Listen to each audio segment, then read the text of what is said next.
Hello, today I'm going to show you how to check your brake fluid of one Ford Focus. Open the carrot, and there it is, the tank for the brake fluid. First check. The brake fluid has to be in the area of maximum and minimum. Now use the brake fluid tester to check your brake fluid, of course.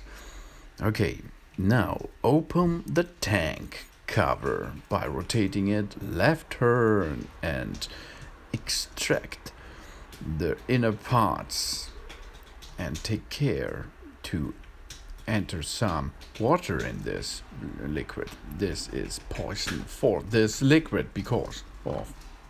Now push the button on the brake fluid tester and dip it a little bit inside the liquid. And as you can see, there are LEDs. And if the first two LEDs are green, the brake fluid is good.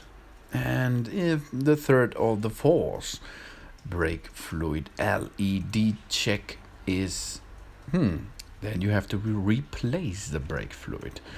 Okay, this brake fluid is good and you are able to brake with this brake fluid. So, tighten the cover and job's done. Thanks for watching. Please subscribe me and give me a positive feedback and see you next time. Soon.